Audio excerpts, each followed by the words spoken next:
Usually ಸಂಗೀತ ಕಲಿಯೋರು ಅಂತ ಹೇಳಿದ್ರೆ vocal ಅಷ್ಟೇ ಫೋಕಸ್ ಮಾಡ್ತಾರೆ. ಬಟ್ ನೀವು ಇದ್ರ ಅಂದ್ರೆ ಇನ್ನು ವಿಭಿನ್ನವಾಗಿ ನಿಮ್ಮನ್ನು ತೊಡಗಿಸ್ಕೊಳ್ಳೋ ಪ್ರಯತ್ನನೋ ಅಥವಾ ಎಲ್ಲನೂ ಕಲ್ತಿದ್ರೆ ಜೀವನ ಕಟ್ಕೊಳ್ಳೋಕೆ ಸುಲಭ ಅಂತಾನೋ, ಯಾವ ಥರ ಈ ಮಲ್ಟಿ ಟಾಸ್ಕಿಂಗ್?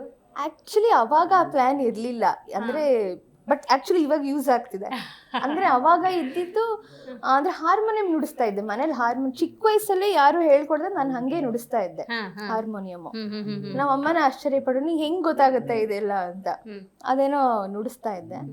ಆಮೇಲೆ ಕೀಬೋರ್ಡು ಕಲಿಯಕ್ ಶುರು ಮಾಡಿದೆ. ಆಮೇಲೆ ಕಾಲೇಜಸ್ ಅಲ್ಲೆಲ್ಲ ಕಾಂಪಿಟೇಷನ್ಸ್ ಇದೆಲ್ಲ ಇದ್ರೆ ನಾನು ಕೀಬೋರ್ಡ್ ಪ್ಲೇಯರ್ ಆಗಿ ಹೋಗ್ತಾ ಇದ್ದೆ. ಆಮೇಲೆ ರೆಮೋ ನಾವೆಲ್ಲ ಒಂದು ಬ್ಯಾಂಡ್ ಕೂಡ ಮಾಡಿದ್ವಿ, ಫೀಮೇಲ್ ಬ್ಯಾಂಡ್ ಕೂಡ ಮಾಡಿದ್ವಿ, ಅಲ್ಲಿ ಕೀಬೋರ್ಡ್ ಪ್ಲೇಯರ್ ಆಗಿದ್ದೆ. ಸೊ ಮತ್ತೆ ಕಂಪೋಸ್ ಅಂದ್ರೆ ಚಿಕ್ಕ ವಯಸ್ಸಲ್ಲೇ ನಾನು ಈ ಪಠ್ಯ ಪುಸ್ತಕಗಳಲ್ಲಿ ಬರೋ ಪದ್ಯಗಳಿಗೆಲ್ಲ ಟ್ಯೂನ್ ಹಾಕೋದು, ಟ್ಯೂನ್ ಹಾಕಿ ಗಟ್ ಮಾಡೋದು.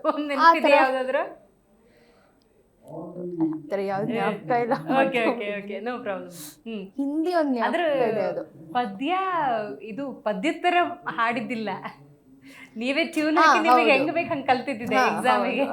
ನೈಸ್. ಹಿಂದಿದ ಯಾವ್ದು ನೆನಪಿದೆ? जो निकल कर बादलों की गोद से थी अभी बूंद कुछ आगे बढ़ी, सोच ली फिर यही जीने लगी, आ क्यों घर छोड़कर मैं हूँ खड़ी. ಅದೇನೋ ಬಂತು. Very nice. ಬಟ್ ಸ್ಟಿಲ್ ನಾನು ಈ ಪ್ರೋಗ್ರಾಮ್ ಮೂಲಕ ಹೇಳ್ಬೋದು, ಮಕ್ಕಳು ಯಾರಾದರೂ ಸ್ವಲ್ಪ ಮ್ಯೂಸಿಕಲ್ಲೂ ಇಂಟ್ರೆಸ್ಟ್ ಇದ್ರೆ ಪದ್ಯ ಗಟ್ ಮಾಡ್ಬೇಕು ಅನ್ನೋ ಟೆನ್ಷನ್ ಬೇಡ, ಲೈಟ್ ಒಂದು ಟ್ಯೂನ್ ಹಾಕ್ಬಿಡಿ, ಯು ವಿಲ್ ಗೆಟ್ ಇಟ್ ಅಂತ. ಒಂದು 5 or 10 ಮಾರ್ಕ್ಸಿಗಂತೂ ಡೆಫಿನೆಟ್ಲಿ ಇರುತ್ತಲ್ವಾ, ಸೊ ಈಸಿಯಾಗಿ ತಗೋಬೋದು. ರೈಟ್.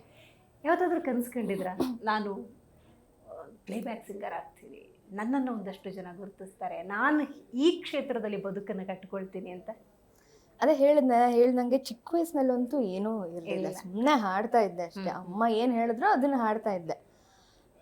ಯಾವಾಗ ದುಡಿಮೆ ಅಂತ ಬಂದಾಗ ಆರ್ಕೆಸ್ಟ್ರಾ ಜರ್ನಿ ಶುರು ಆಯಿತು. ಅಲ್ಲಿಂದ ಲೈಕ್ ಇದೊಂದೇ ಆಗಬಾರ್ದು, ಅಂದರೆ ನಾನು ಆ್ಯಸ್ ಎ ಪ್ಲೇಬ್ಯಾಕ್ ಸಿಂಗರ್ ಆಗೂ ಆಗಬೇಕು ಅನ್ನೋದೊಂದು ಆಸೆ ಹುಟ್ಟಿತು. ಸೊ ಆ್ಯಕ್ಚುಲಿ ಅಲ್ಲಿಂದ ರೆಕಾರ್ಡಿಂಗ್ ವೆಂಕಟ್ ನಾರಾಯಣ್ ಅಂತ ಮ್ಯೂಸಿಕ್ ಡೈರೆಕ್ಟರ್ ಇದ್ರು, ಅವರು ಒಂದ್ಸಲಿ ವಾಯ್ಸ್ ಟೆಸ್ಟ್ಗೆ ಕರೆದಿದ್ರು. ಅವರು ಅಲ್ಲಿ ಕರೆದಾಗ ನಿನ್ನ ರೆಕಾರ್ಡಿಂಗ್ ವಾಯ್ಸ್ ಚೆನ್ನಾಗಿದೆ, ಸೊ ಪಬ್ಲಿಕ್ ಶೋ ಸ್ವಲ್ಪ ಅವಾಯ್ಡ್ ಮಾಡು ಅಂತ ಅಂದರು.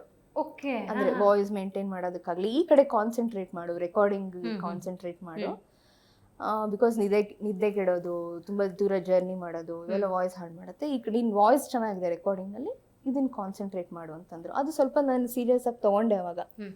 ಸೊ ಒಂದು ಸ್ವಲ್ಪ ದಿನ ಎರಡನ್ನೂ ಮೇಂಟೈನ್ ಮಾಡ್ತಿದ್ದೆ, ಲೈಕ್ ಇಲ್ಲಿ ಅಲ್ಲಿ ಎರಡನ್ನೂ. ಇವಾಗಲೂ ಶೋಸ್ ಎಲ್ಲ ಕಡೆ ಹೋಗ್ತೀನಿ, ಬಟ್ ಅವಾಗ ತುಂಬಾ ಹೋಗ್ತಾ ಇದ್ದೆ, ಹೇಳಿದ್ನಲ್ಲ ದಿನಕ್ಕೆ 3 ಕಾರ್ಯಕ್ರಮ, ಪರಿಸ್ಥಿತಿನೂ ಇತ್ತು, ಹಾಗಾಗಿ ಏನಾದರೂ ಮಾಡಲೇಬೇಕು. ಸೊ ಅಲ್ಲಿಂದ ಒಂದು ರೆಕಾರ್ಡಿಂಗ್ ಫೀಲ್ಡ್ ಎಂಟ್ರಿ ಆಯಿತು. ಮತ್ತು ವಿ ಮನೋಹರ್ ಸರ್, ಗಂಧರ್ವ ಅಂತ, ಮತ್ತು ವೈಲಿನ್ ಹೇಮಂತ್ ಅಂತ, ಅವ್ರ ಹತ್ರ ಎಲ್ಲ ರೆಕಾರ್ಡಿಂಗ್ಸಲ್ಲಿ ಹಾಡ್ತಾ ಶುರು ಮಾಡಿದೆ.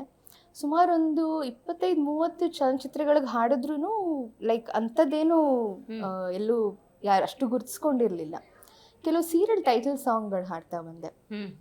ಝೀನಲ್ಲಿ ನಮ್ಮಮ್ಮ ಶಾರದೆ, ಆಮೇಲೆ ಬೇರೆದಂದ್ರೆ ಅಶ್ವಿನಿ ನಕ್ಷತ್ರ, ಅರಸಿ, ನಮ್ಮಮ್ಮ ಶಾರದೆ, ಅನಾವರಣ, ಇಂಥದ್ದೆಲ್ಲ ಒಂದಷ್ಟು ಸಾಂಗ್ಗಳು ಬಂದಾಗ ಅಲ್ಲಿ ಸ್ವಲ್ಪ ಆ್ಯಕ್ಚುಲಿ ಇದು ಹುಡುಗಿ ಒಬ್ಳಿದ್ದಾಳೆ.